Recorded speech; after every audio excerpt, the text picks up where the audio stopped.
નમસ્કાર ખેડૂત મિત્રો, હું છું મુકેશ જીવાણી. તો આજે આપણે વાત કરવાની છે ભાદરવામાં આવતી જીવાતો વિશે. લીલી પોપટી, સફેદ માખી, મોલો માછી, પાન માખી. તો ખેડૂત મિત્રો, ભાદરવો મહિનો એવો છે જેમાં જીવાતનો ઉપદ્રવ વધારે પડતો રહેતો હોય છે, જેમાં ખાસ કરીને આ બધી જીવાતોનો વધારે ઉપદ્રવ રહેતો હોય છે.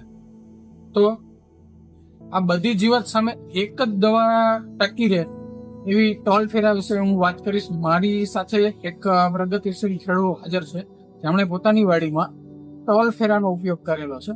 તો આપણે એની પાસેથી પણ સાંભળીએ કે ટોલ ફેરા છાંટ્યા પછી આનું કેવું રિઝલ્ટ છે.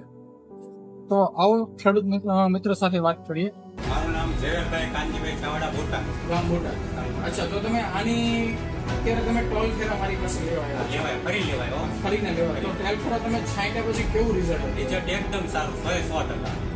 કોઈ પણ જીવાત નહીં, બધી જીવાત સારી. એકમાત્ર જીવાત હતી ટોલ ફેરા છાંટ્યા પહેલા. પેલા લીલી પોપટી, પાન ચીરી, સફેદ માખી, ગળો, અત્યારે કોઈ જાતનું ને પૂરી પેટના ડોકા કાઢ્યા છે. ટોલ ફેરા છોડ પહેલા છાંટ્યા પછી તો ખેડૂત મિત્રો, 6 દિવસ થયા, કોઈ ફરક આ ખેડૂએ ટોલ ફેરા આજથી 6 દિવસ પહેલા છાંટી હતી અને આજે ફરીવાર ટોલ ફેરા લેવા ખેડૂત આપણી પાસે આવેલા છે. તો એને ટોલ ફેરા છાંટ્યા પછી આ બધી જીવાતો હતી, પણ હાલ એમના કપાસમાં કોઈ પણ જીવાત જોવા મળતી નથી. તો ખેડૂત મિત્રો, આ બધી જ જીવાત સામે એક જ દવા ટકી રહેશે, જેનું નામ છે ટોલ ફેરા. મિત્રોને શું સલાહ આપશો? આ દવા છટાય કે કેમ? દવા આ જ છટાય. સારામાં સારું રિઝલ્ટ લેવું હોય, 100% રિઝલ્ટ લેવું હોય તો ટોલ ફેરા છટાય. સારા કંપની, એકદમ રિઝલ્ટ સારામાં સારો, એકદમ સારું, બહુ સુપર. આની જેવું એક તો તમને આગળ એવું હતું કે હવે મારો કપાસ બગડી ગયો, હવે સારો નહીં થાય? સારો નહીં થાય એવું લાગતું હતું, અને પાલે મૂકી દીધો હતો. પીળાય એકદમ પૂરક, ફૂટ બધું બંધ થઈ ગયું.